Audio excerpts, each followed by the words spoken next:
Hello everyone, কেমন আছো তোমরা সবাই? আশা করছি আমার সকল ফ্রেন্ডস যেখানে আছো খুব ভালো আছো। আমিও খুব ভালো আছি। আমি আমার সকল ফ্রেন্ডসদেরকে আমার চ্যানেলে স্বাগত জানাই। যারা আমার নতুন সাবস্ক্রাইবার আছো তাদের জন্য থ্যাংক ইউ জানাই আমার চ্যানেলটাকে সাবস্ক্রাইব করে আমার পাশে থাকার জন্য, আমার ফ্রেন্ড হওয়ার জন্য।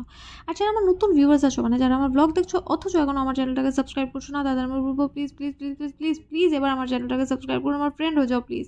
তো আমি তোমাদের ফ্রেন্ড সোনালি, তোমাদের সকলকে আমাদের এই ছোট্ট ফ্যামিলিতে ওয়ার্ম ওয়েলকাম জানিয়ে ব্লগটাকে এখান থেকেই স্টার্ট করছি। তো আজ হচ্ছে আমার বাবার শিলচরের বেস্ট ফ্রেন্ডের নাতির অন্নপ্রাশন। তো আমরা ওখানেই যাচ্ছি সবাই মিলে, আমি, মা, বাবা আর জ্যোতি। ব্লগে বলো প্রেজেন্টেশন আনিনি, তার জন্য আবার বাড়ি যাচ্ছি।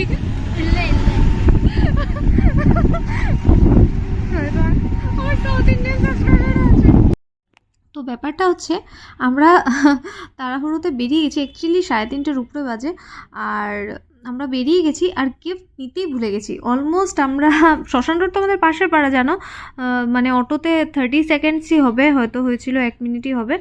তো আমরা ওখান থেকে আবার ফিরে এসেছি, এসে গিফট নিয়ে এবার যাচ্ছি। আর দেখো আমাদের বস, আমাদের সবার বস দাঁড়িয়ে আছেন, আমাদেরকে জয় হিন্দ বলছেন, ঠিক আছে। তো ওনার সাথে দেখা করে আমরা চলে এসেছি বিবাহ ভবনে।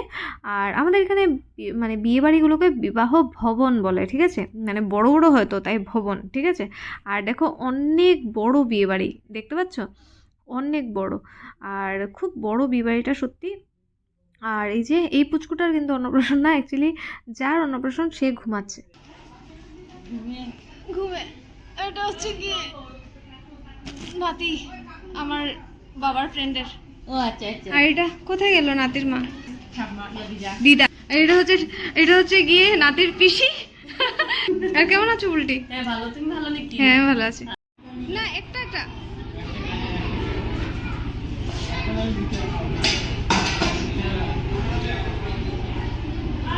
তুমি খাও ফার্স্ট।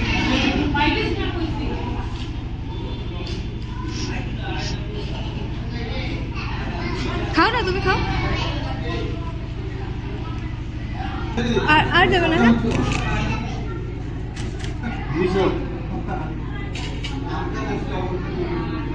বাস, আর দিও না। হ্যাঁ ধন্যবাদ। না এগুলো কেউ না।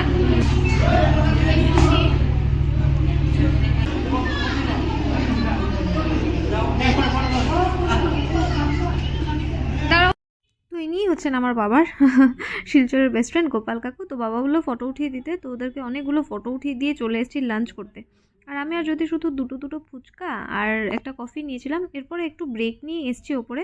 আর দেখো নিয়ে নিয়েছি একটা প্লেট আর সাথে অনেকগুলো স্যালাড, তার সাথে নিয়েছি একটা কড়াইশুঁটির কচুরি, আলুর দম আর পনির। আর পনিরটা না খুব টেস্টি হয়েছিল, মানে সব থেকে বেশি টেস্টি হয়েছিল সত্যি। এত ভাত,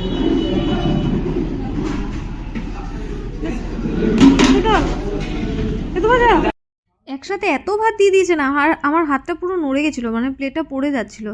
এরপর দেখো এত ডাল দিয়েছে, আমি তো খাইনি। সাথে স্টাফিং, মানে চিংড়ি মাছের স্টাফিং ভরা পাঁপড় ছিল, আর সাথে ছিল মাছ আর মুড়িঘণ্ট আর ডিমও ছিল, আমি নিইনি। আমি শুধু একটা মাছ নিয়েছি, 2 পিস চিকেন নিয়েছি আর সাথে চাটনি নিয়েছি একটু, আর পায়েসও ছিল, আমি খাইনি।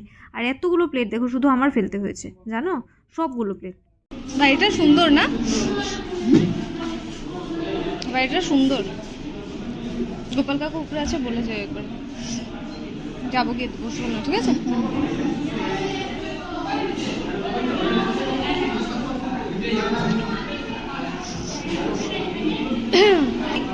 খাবে না?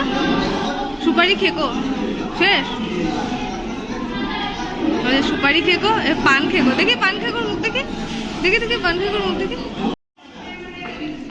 দেখাই বাচ্চার মাকে, দেখাই ব্লগে, যেও একদিন। হ্যাঁ, তো ওই যে গ্রিন পরা শাড়ি পরা মিষ্টি মেয়েটা ছিল বাচ্চাটার মা, আর এই যে মিষ্টির ছেলেটা হচ্ছে বাচ্চাটার বাবা। ওকেও কিন্তু আমি ওই বাচ্চাটার মতোই দেখেছি, ঠিক আছে, মানে আমিও ছোট ছিলাম, অনেক ছোট ছিলাম তখন, তো ওকেও আমি অত বড়ই দেখেছি। আর এই যে এরা দুজন হচ্ছে আমার মার ফ্রেন্ড, মানে কি জানো তো, বাবা গোপাল কাকু আর ওরা দুজন একসাথে কাজ করতো।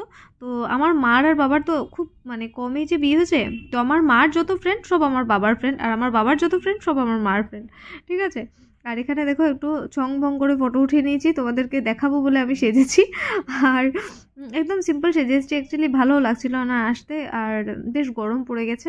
আর এই ওয়েদার চেঞ্জের টাইমটাতে খুব ভয় করে আমার বেরোতে, তাই ঘরেই মানে আমি থাকি বেশি, তবে বেরোনোটা বেশি হয়ে যাচ্ছে আজকাল। আর এই যে এই পুচকুটার হচ্ছে অন্নপ্রাশন। এটা ফটো ওঠে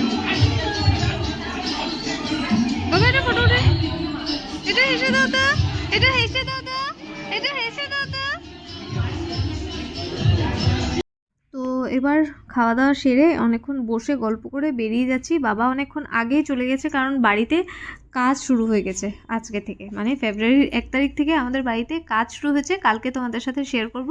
এরপর স্মার্ট বাজারে চলে এসেছি, কারণ আজকে আরেকটা বড় মানে ওকেশন আছে, ঠিক আছে? তো কি এটা তোমাদেরকে আমি কালকের ব্লগে শেয়ার করব। তো শপিং করে নিয়ে নিয়েছি, দেখো গিফট নিয়ে নিয়েছি, আর আমি জ্যোতি আর মা যাব। আর এবার চলে যাব ঘরে, কারণ এই শাড়ি টাড়ি পরে আমি আর যেতে পারবো না, তো একটু চেঞ্জ করতে হবে। তো চলো এবার ঘরে যাই। ঢুকবে না, তুমি একটা বাইককে মেরে দিল। এ রাম, কে তোমারটা মারলো না, বাইকটা এসে মেরে দিল। আমারটা মারলো বাইকটাকে, তারপর আর উল্টো দৌড় দিচ্ছে। হ্যাঁ আমি বাইকে লাগে ইন্ডিকেটার দিচ্ছি, এই দিচ্ছি সেই দিচ্ছি, কিন্তু ও ও আমার সাথে কথা বলতে বলতে অ্যাক্সিডেন্ট করেছে। মানে দোষ তো অটোওয়ালারই ছিল। অটোওয়ালা ছিল, এখন অটোওয়ালা বলছে আমি ইন্ডিকেটার দিয়েছি, সবকিছু করেছি, আমার দোষ নাই। আচ্ছা, ও তোমার সাথে গল্প করতে করতে ও মেরে দিয়েছে। মেরে দিয়েছে, বুঝলি? এখন বলছে আমার কোনো দোষ নাই। আমি তখন কিছু বলিনি, নাহলে তো মার খাবে, মার খাবে। হ্যাঁ। তারপরে যে প্যাসেঞ্জার ছিল দুটো, বললাম যে ওরই দোষ, ড্রাইভারের দোষ, কারণ ড্রাইভার আমার সাথে কথা বলতে বলতে আসছিল আর মেরে দিয়েছে। মেরে দিয়েছে। তারপর তুমি বললে ড্রাইভারকে তোমার দোষ? ড্রাইভারকে বললাম তো তোমার দোষ, কারণ তুমি মারতে মারতে আইছো। এখন না আমার দোষ না, আমি না তোমার দোষ। তুমি ব্যথা পেলে কি করে? আরে এই যে হ্যান্ডেল আছে না, ধাক্কার সময় হ্যান্ডেলটা বুকে লেগে। তুমি ওর পাশে বসেছিলে? হ্যাঁ। কেন পেছনে জায়গায় ছিলাম তো, তখন ভদ্রমহিলা উঠলো, হ্যাঁ উঠে তখন বললাম যে দূর লাগালে এগুলো বসবো, আর তুই আমি সামনে বসি। যাই হোক, ওই তাও এখন ব্যথা আছে অল্প। ব্যথা পেয়েছো? ওইটা শক্ত না নাকি? ব্যথা পেয়েছো, এখন কিছু লাগাতে হবে। শুধু ফোন আসতে থাকে, তো তোমার মতো ফোন আসতে আমি আর পৃথিবীতে কারো দেখিনি। অ্যাক্সিডেন্ট করে দিল। কে? অটোওয়ালা। তোমার? হ্যাঁ। তারপরে তো এখানে ব্যথা পাইছি, এখনো ব্যথা করে। বাবার এগুলো সকাল থেকে এমনি মাথা ঘুরাচ্ছিল, তার মধ্যে আবার অ্যাক্সিডেন্ট করে নিয়েছে। অ্যাক্সিডেন্ট কেমনে করলো? কেমনি করলো? দেশপথে রোড দিয়ে ঢুকতে তো মারতে মারতে আইতে আমার লগে, আমি সামনে আসছিলাম, আমি প্রথমে পিছনে বসেছিলাম। তারপরে এক ভদ্রমহিলা উঠলো সোনার উঠ থেকে, তখন দেখি একটু মোটা সোটা, হ্যাঁ, তাই বললাম তাহলে সামনে বসে কমফোর্টেবল হবে। হ্যাঁ, তাই সামনে বসলাম। তো ভদ্রমহিলা বলছে দাদা এখানে হয়ে যাবো, তা আমি না, আমি সামনে নেমে যাবো, আপনি বসেন। তারপরে সেটা মারতে মারতে আইতে যেই শ্মশানটার মুখে ঢুকবো, দিল বাইক সোজা মারে। বাইক মেরে দিছে? বাইকটাকে অটোওয়ালা মেরেছে। অটোওয়ালা বলছে যে আমার কোনো দোষ নেই, আমি ইন্ডিকেটর মারছি, কিন্তু দোষ হলো অটোওয়ালার। ও আমার সাথে মারতে মারতে আইতে ফটকা লেগে গেছে। এখন চলো ডাক্তার দেখাই আমি। আরে না না, অল্প মালিশ করে একটু একটু ব্যথা, মালিশ করছি আগে, আর একটু বেশি ব্যথা ছিল। কি দিয়ে মালিশ করছো? হাত দিয়া। ভদ্রমহিলা আবার শিখিয়ে দিয়েছে কিরকম মালিশ করবে। কেমন মালিশ করবে? বলছে আমি আমি এমনি এমনি করছিলাম। হ্যাঁ, বলছে দাদা এইভাবে না, এইভাবে মালিশ করেন। ওরা জানে। তারপর তোমার এরকম, তুমি এরকম। দোষ আমার না, করো না, দোষ আমার না, আমি কি চালাইছিলাম, আমার দোষ না। তোমার আর গোপাল মামার। ঘরে শুয়ে যেতে এখন ভয় লাগছে। আরে এটা তো রাস্তায় আসার সময় মেরে দিয়েছে। প্রথম পিছনে বসছিলাম আমি, তাই ভদ্রমহিলা উঠলো। হ্যাঁ, ভদ্রমহিলা উঠছে দেখে তুমি সিট ছেড়ে দেবে নাকি? আর সিট ছাড়বে কেন? জায়গা যখন ছিল বসে যেতে ছিল, আর আমি বসেছি। তো তিনজন বসা যায় আরামসে। ভদ্র বলছি দাদা হয়ে যাবে, চেপে বসেন। আমি না, আপনি বসেন, আমি সামনে নেমে যাবো। এই শালা যে এরকম অ্যাক্সিডেন্ট করবো এখানে কে জানে। দেখলে? তো বাবার সাথে অ্যাক্সিডেন্ট হয় বা বাবা অ্যাক্সিডেন্ট করে দেয়, ঠিক আছে। তো বাবা শেয়ার করলো বাবার সাথে আজকে অ্যাক্সিডেন্ট হয়েছে, এরপরও ঘুরতে যাচ্ছি কারণ আজকের দিনটা খুব ইম্পর্টেন্ট। তো আজকে কি কালকের ব্লগে তোমাদের সাথে আমি শেয়ার করব কোথায় যাচ্ছি কি করছি। তো আজকের ব্লগটা আমি এতটাই রাখছি, আশা করি আজকের ব্লগটা তোমাদের ভালো লেগেছে। যদি ভালো লেগে থাকে তাহলে অবশ্যই লাইক কমেন্ট করো, আর খুব ভালো থেকো। আজকের জন্য এতটাই, টাটা।